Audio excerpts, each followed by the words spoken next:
elements of language.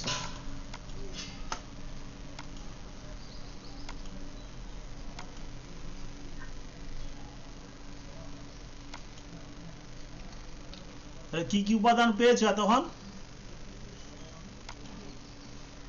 Sound, letter, syllable, word. হ্যাঁ, বলে যাও। সাউন্ড, লেটার, সিলেবেল, ওয়ার্ড আর ফ্রেজ। হ্যাঁ, এবারে হচ্ছে ফ্রেজের পরে কতগুলো, ফ্রেজের পরে আসবে সেন্টেন্স। ঠিক আছে, দেখো সেন্টেন্স, এই সেন্টেন্স মানে সিম্পল সেন্টেন্স, ছোট ছোট বাক্য যাতে একটা সাবজেক্ট একটা ভার্ব থাকে, সাবজেক্ট একটা আর প্লাস ফাইনিট ভার্ব একটা, বা এমনি ভার্ব সাধারণভাবে ভার্ব একটা। ঠিক আছে, এবারে সেন্টেন্স হলো, এবারে সেন্টেন্স তো সবসময় ছোট বাক্য হয় না, সেন্টেন্স আরো বড় হয়, তো সেটাও একটু ছোট করে লিখে রাখো। সেন্টেন্সকে বলে, এবার এইটা উঠেছে ক্লজ পড়তে হবে, ওখানে থাকবে। সেন্টেন্স হলো কমপ্লেক্স এবং complex sentence. Complex sentence, complex না করে প্রথমে কম্পাউন্ড করো, কম্পাউন্ডটা বলে ভালো হবে। ঠিক আছে, সিম্পল সেন্টেন্সের পরে লিখছো কম্পাউন্ড সেন্টেন্স। এবার তার নিচে কি হবে,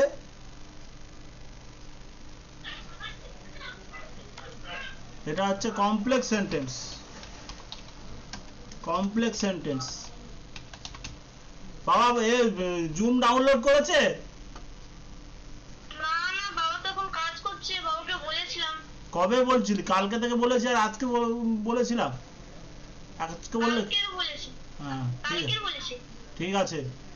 যাই হোক, আমরা আর বেশি আলোচনা করব না। তাহলে ভাষার উপাদানের মধ্যে আমরা যেগুলো লিখেছি তার মধ্যে sound, letter, syllable, word, phrase, তারপর আছে সেন্টেন্স। সেন্টেন্স মানে হচ্ছে তাতে একটা সাবজেক্ট থাকবে, একটা ভার্ব থাকবেই থাকবে। ভার্বকে বলছে ফাইনিট ভার্ব।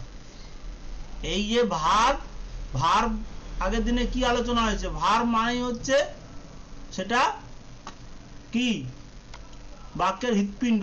ভার্ব মানে বাক্যের হৃৎপিণ্ডের মতো সেটা।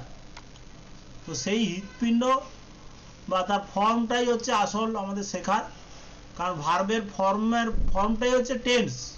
কারণ ভার্বের ফর্ম দিয়ে কোনো বাক্যের দ্বারা কী রকম কাজ বোঝাচ্ছে, কাজের সময়কে বোঝানো হয়। কোনো বাক্যের দ্বারা কাজ বোঝানো হয়, কিন্তু কাজটা কখন হয়েছে, কি হবে বা হয়েছে এইসব বোঝানোর জন্য আমরা তাহলে কি জানি না, সেখানে ভার্বের ফর্ম বা টেন্স ইউজ করা হচ্ছে। তো যে কোনো বাক্যে তাহলে অবশ্যই কোন পার্টস অফ স্পিচ থাকবেই থাকবে, ভার্ব ছাড়া কোনো বাক্যই হবে না।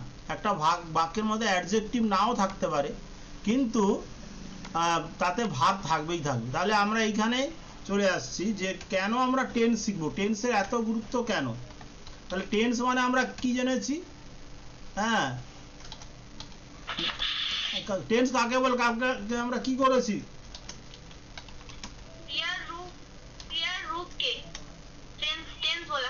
ক্রিয়ার রূপ শুধু নয়, আসল কথা যে ক্রিয়ার সেই রূপ যার দ্বারা বাক্যের অর্থ, বাক্যের দ্বারা যে কাজ বোঝাচ্ছে তার সময় বোঝানো হয়। ভালো করে বোঝো, টেন্স হলো ভার্বের সেই ফর্ম যার দ্বারা কাজের সময় বোঝানো হয়। বাক্যের দ্বারা যে কাজটাকে বলা হচ্ছে তার সময় বোঝানো হয়।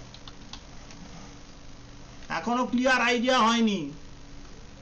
টেন্স মানে সবাই জানে ক্রিয়ার কাল, সেটাকে আমি আগের দিনে কি বলেছি, শুধু ক্রিয়ার কাল না বলে বলা উচিত ভার্বের ফর্ম।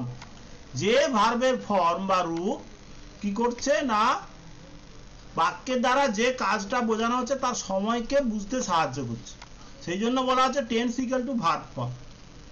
ঠিক আছে, তাই এটাকে এত গুরুত্ব দেওয়ার কি দরকার না, যেহেতু বাক্য মাত্রেই হচ্ছে তাতে অবশ্যই ভার্ব থাকবে। বাক্য মাত্রেই তাতে কি থাকবে, অন্য কোনো পার্টস অফ স্পিচ নাও থাকতে পারে। না ভার্ব থাকবে। তাহলে ভার্ব থাকা মানে তো ভার্ব এমনি থাকবে না, ভার্ব কোন একটা রূপ নিয়েই থাকবে, সেই রূপটাই তো টেন্স, তাই তো?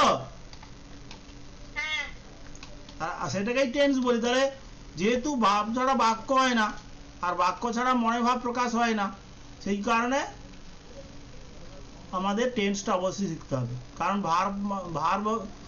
ভার্বের ফর্মই হচ্ছে টেন্স। বোঝা গেল?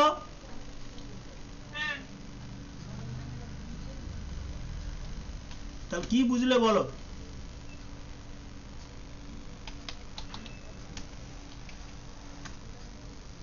কিটা বুঝলে তুমি? আমাকে ধরো বুঝিয়ে দাও, আমি জানি না কিছু, তাহলে বুঝিয়ে দাও।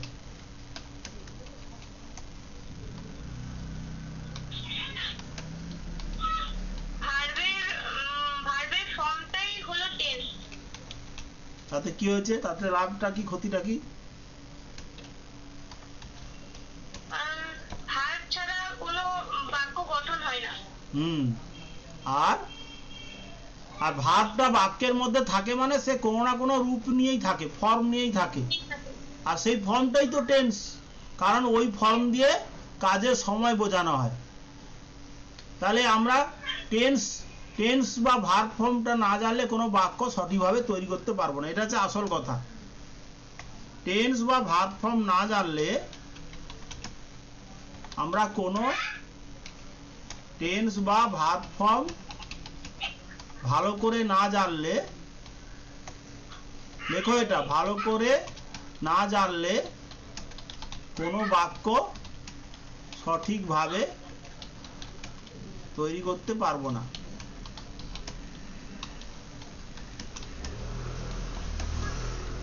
সেই জন্য টেন্স শেখাটা অত্যন্ত দরকার।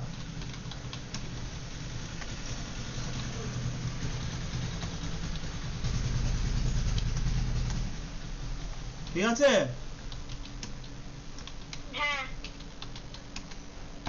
এবারে আগের দিনে সিম্পল প্রেজেন্ট টেন্স, তাহলে তোমার উত্তর পেলে তো? এটা আগে জানতে ভালো করে। টেন্সকে আমরা আমাদের শরীরের কোন অংশের সঙ্গে তুলনা করতে পারি?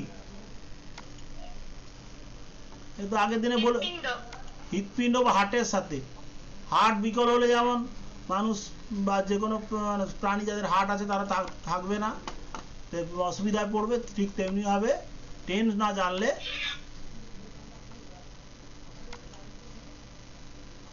তাহলে বাক্য মাত্রই তাতে কোন পার্শ্বস্থ অবশ্যই থাকতে হবে? টেন্স নয়, ভার্ব। কোন পার্টস অফ স্পিচ? হ্যাঁ, পার্টস অফ স্পিচ ক রকম?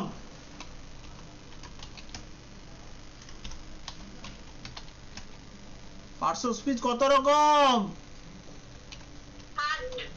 হ্যাঁ, পার্টস অফ স্পিচ 7 রকম। ও বাবা, এইখানে গন্ডগোল। 5 রকম। আরে 8 রকম। 5 রকম?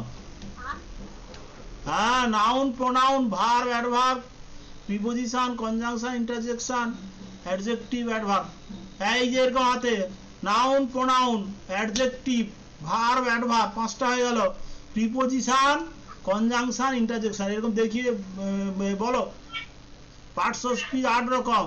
বাঁ হাতে নাউন, প্রোনাউন, এরকম দেখিয়ে অ্যাডজেক্টিভ, নাউন, প্রোনাউন, এক হাতে নাউন, প্রোনাউন, নাউন, প্রোনাউন, বুকে অ্যাডজেক্টিভ, প্রিয় জিনিস, অ্যাডজেক্টিভ মানে গুণ, গুণবাচক শব্দ, অ্যাডজেক্টিভ। তারপরে অন্য হাতে ভার্ব, অ্যাডভার্ব, কারণ ভার্বের সাথে অ্যাডভার্বের সম্পর্ক আছে। 5টা হয়ে গেল, 5টা হয়ে গেল। এবারে প্রিপোজিশন, কনজাংশন, কনজাংশনটা গলা মাথার সাথে ধরে যোগ করেছে, কনজাংশন। আর এদিকে ডান হাতে এদিকে ইন্টারজেকশন, এইভাবে মনে রাখবে। 8 রকমের পার্টস অফ স্পিচ।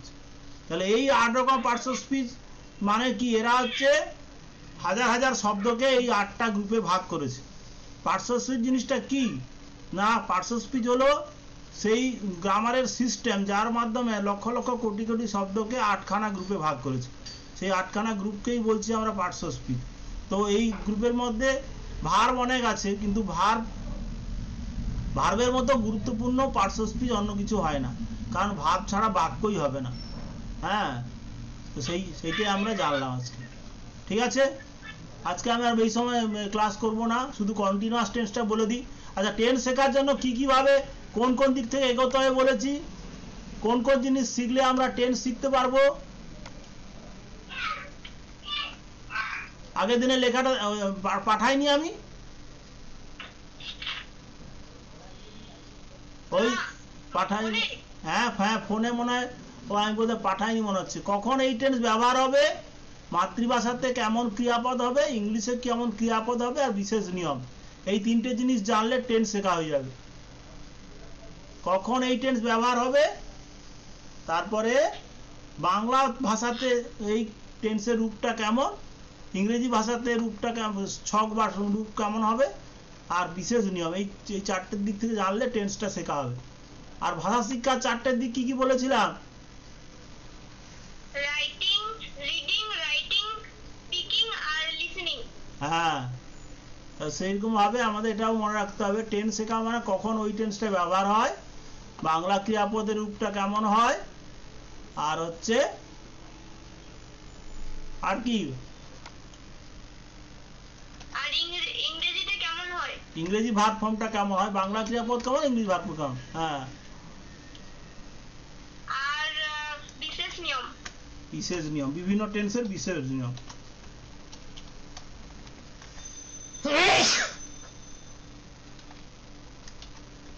দাঁড়াও, তাহলে প্রেজেন্ট কন্টিনিউয়াসের কখন ব্যবহার হয়? বর্তমানে চলছে। হ্যাঁ, বর্তমানে কোনো কাজ চলছে, এইটা বোঝানোর জন্য আমরা প্রেজেন্ট কন্টিনিউয়াস ব্যবহার করি। ঠিক আছে,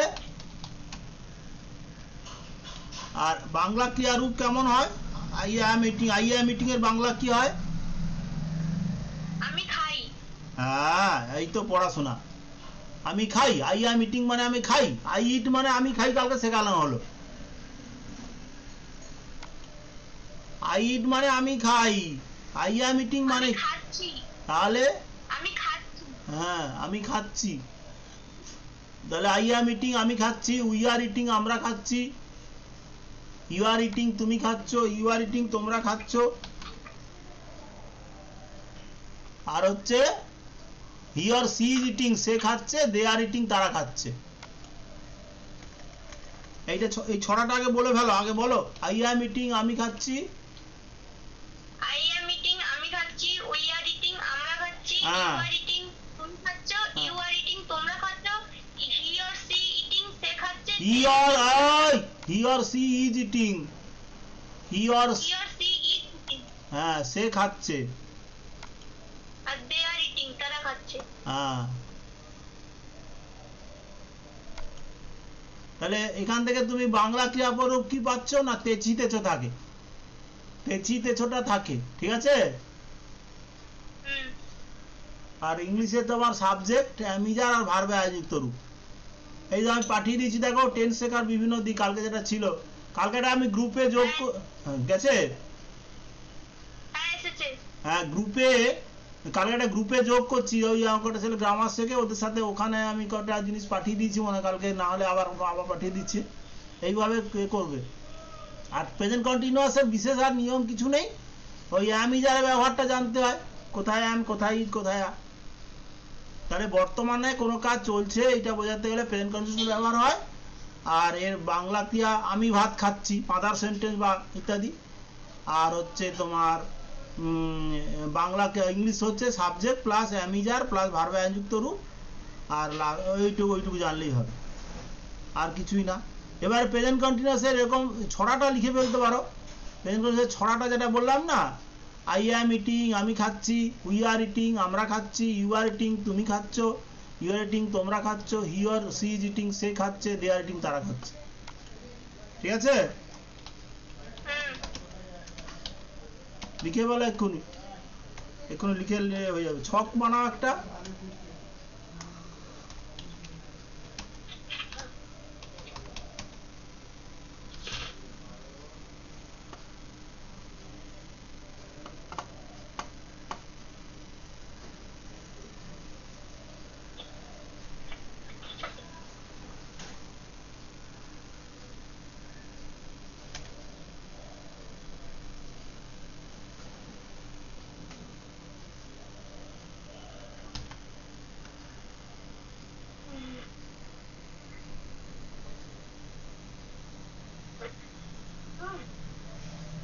তিনটে কলাম হবে, ফার্স্ট পার্সন আর হচ্ছে তোমার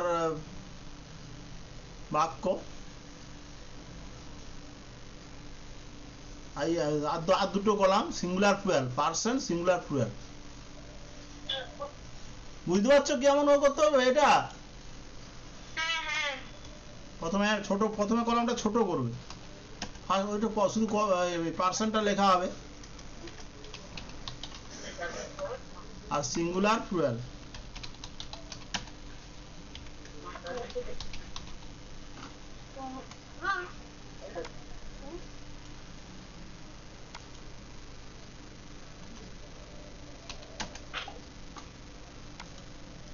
মুখে ওটাকে লেখো, আই অ্যাম ইটিং মানে কি? আমি খাচ্ছি। হ্যাঁ, তারপরে উই আর ইটিং আমরা খাচ্ছি। ইউ আর ইটিং তুমি খাচ্ছো। ইউ আর ইটিং তোমরা খাচ্ছো। He or she is eating তারা সে খাচ্ছে। দে আর ইটিং তারা খাচ্ছে।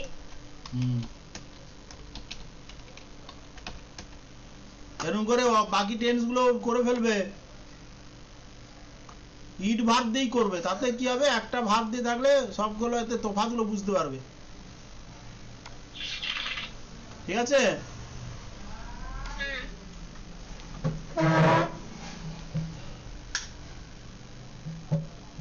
সিম্পল প্রেজেন্টের 15টা বাক্য আর প্রেজেন্ট কন্টিনিউয়াসের 15টা বাক্য লিখে পাঠাবে আমাকে। আচ্ছা, ক্লাস ছেড়ে দিচ্ছি আমি, আজকে হাতে পাঠিয়ে দেবে।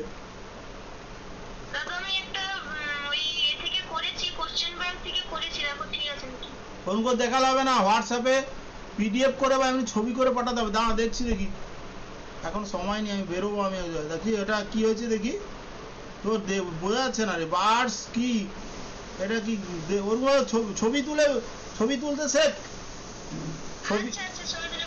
ছবি তুলে আমার ওই ইতে পাঠিয়ে দিলে চলে আসবে। বুঝতে পারছি না, দেখা যাচ্ছে না। নড়ছে তো, দেখা যাচ্ছে না। ওটা পাঠিয়ে দিলে আমি দেখে দেবো। ধর ঠিক আছে, আমি ছাড়ছি তাহলে, আজকে আর নয়, ছেড়ে দাও।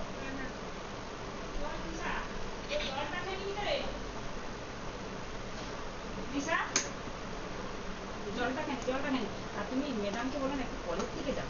কেন? বাবা প্রচুর আজকে এক্সেসিভ নাকি হয়েছে? আরে না, কিছু না গো, এই না আজকে প্রচুর মেয়ে হয়েছে গো বাবা।